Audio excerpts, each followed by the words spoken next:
Salut YouTube. Alors aujourd'hui on va faire une review de Iwatoshi Yukiwara. Alors c'est un personnage de type spécialiste. Son élément il est quand même intéressant parce qu'il n'est pas si fréquent que ça non plus. Le magnétisme. Mecha de type spécial. Digital Intrusion.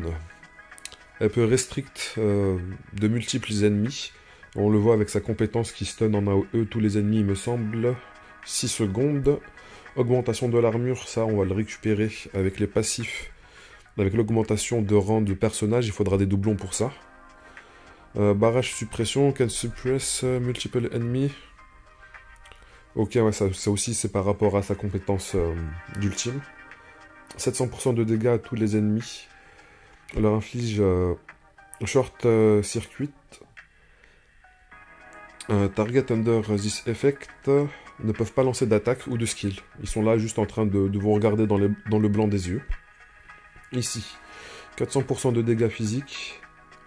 Enfin, 400% of firepower plutôt. Et inflige aussi le même debuff, mais cette fois-ci pour 4 secondes. Alors les deux compétences ne sont pas garanties. Elles ont 50% de chance de réussite.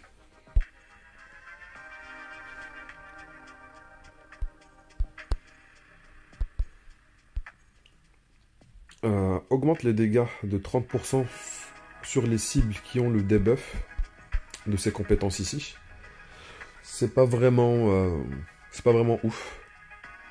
Et surtout que le personnage là n'est pas là pour faire des dégâts. C'est un couteau suisse qui va servir juste à augmenter la durabilité de votre équipe. Si vos équipes se font shooter assez rapidement, il faudra peut-être la placer pour apporter un petit peu de soutien à l'équipe avec le stun qui est vraiment pas mal. Quand les ennemis sont stun, ça apporte quand même un bon battement à votre équipe. Ça apporte un peu plus de temps peut-être à votre support pour recharger son énergie et peut-être placer un heal avant de se faire shooter. Un stun aussi sur sa compétence, 12 secondes, ça va, c'est pas très long. Alors en équipement, ça c'est un équipement, je lui ai changé très récemment que j'ai envie de tester, parce qu'avant je l'avais placé. Cet item là qui, lorsqu'elle utilisait sa compétence d'ultime, elle augmentait les dégâts des alliés de 29%, et les dégâts de compute damage aussi de 29%. Ça c'est un petit peu négligeable le compute damage, parce qu'il faut des personnages qui font des compute damage, ils sont assez rares. Après il y a la possibilité de faire des teams pour tourner autour d'eux, mais c'est pas le sujet, vu que le personnage là qu'on a actuellement il fait pas de compute damage. En plus d'apporter un stun, ça apporte un soutien à votre équipe en augmentant leurs dégâts. Mais la problématique, c'est que je n'arrive pas à placer son stun. Il me faut une rapidité de recharge d'énergie pour pouvoir placer sa compétence. Et on l'a avec cet item-là. De plus, ça augmente l'amplification d'effet. Effect Amplification, 18%. Au début du combat, ça va augmenter sa recharge d'AP de 46% pour les 30 premières secondes. Et c'est vraiment important que ce soit au tout début du combat que sa recharge soit active. Il faut qu'elle place le stun le plus rapidement possible, que ce soit en PVP ou que ce soit dans le PVE. En PVP, elle a plus de pertinence que dans le PVE, je trouve.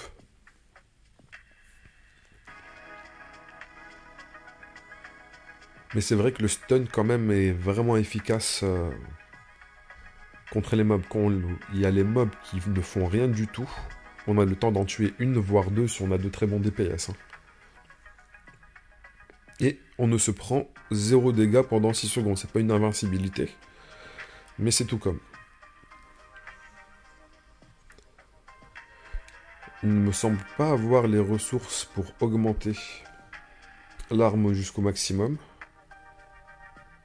Mais on peut voir que l'amplification d'effet va passer à 22%. Elle va gagner quand même pas mal de durabilité. La durabilité c'est très important sur ce personnage là parce qu'il va être en frontline, c'est un corps à corps.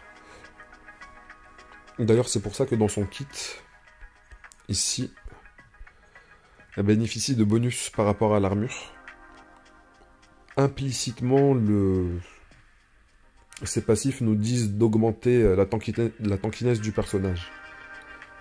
Augmente l'armure des alliés qui sont le plus en avant de 100%. Je pense qu'elle se l'applique aussi à elle-même si elle est le plus en avant, si elle est parmi les deux plus en avant.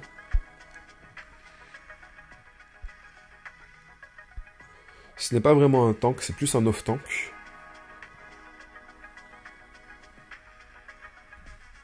Mais son kit n'est pas là pour faire des dégâts.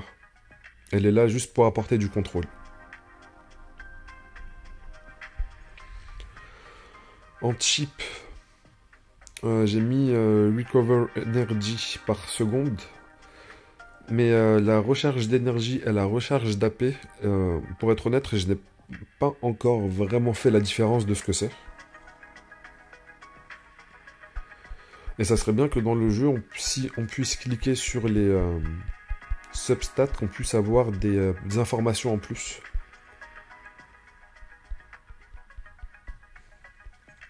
Après, il y a peut-être un tutoriel que j'ai zappé, où il y a la liste des informations. Après, il y a la possibilité de tester en combat pour voir la différence qu'il y a entre recharge d'AP et recharge d'énergie. Mais je pense que je vais tester la prochaine fois avec ces chips-là.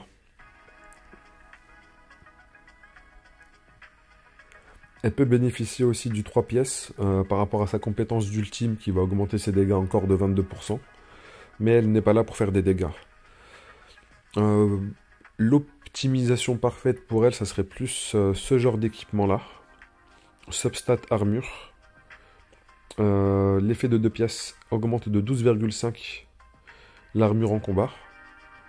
Plus des substats d'armure. De préférence de la durabilité et de l'effet d'amplification. Ça serait parfait. Mais ça, c'est dans le cas où déjà on a le personnage au rang UR avec son passif qui est débloqué. Si on n'a pas débloqué ce passif-là, ces chips ne sont pas spécialement pertinentes. Je préfère celle-ci si la recharge d'énergie correspond à la recharge pour pouvoir faire sa compétence ultime.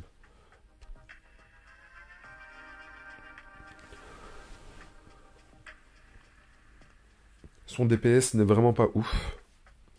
Elle peut faire office de off-tank. Très bon contrôle. Très bon contrôle. Je crois peut-être que c'est le meilleur contrôleur du jeu.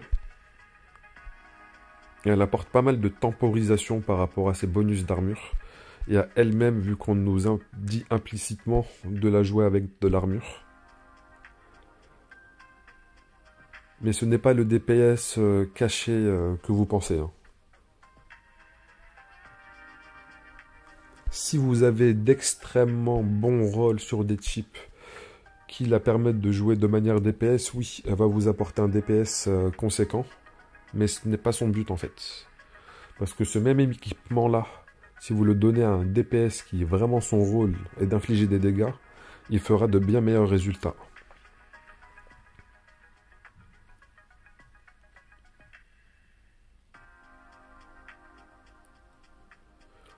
Meilleur contrôleur du jeu, très bon off-tank. Très bon off-tank dans le cas où on a des substats quand même qui sont tanky. Le crit, ça sert vraiment à rien. C'est juste que je n'ai vraiment rien d'autre dans ma box de chip.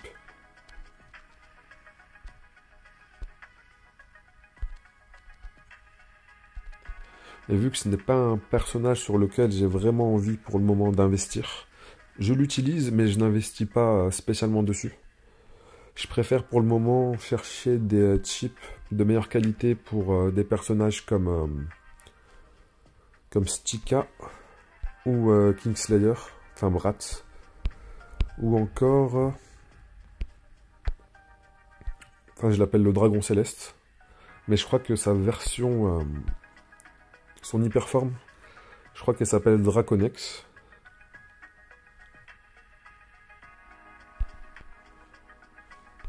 Mais on n'est pas là pour faire une review de ces personnages-là pour le moment. Pensez bien à récupérer quand même le 200% de synchronisation parce que c'est un élément qui est important par rapport au Focus Fire Attack. Vous voyez ici, Sur la première ligne, lorsque la synchronisation atteint les 200%, on a des effets en plus. Et après, on a encore un effet supplémentaire à partir de 400%, mais il faudra développer bien plus les personnages pour atteindre ce niveau-là. Vitesse d'attaque, elle est faible, sa vitesse d'attaque, les gars. Ce n'est vraiment pas le DPS de la boxe. Je pense qu'on a fait le tour. Et on se dit à bientôt pour une review sur un autre personnage. Allez, ciao ciao.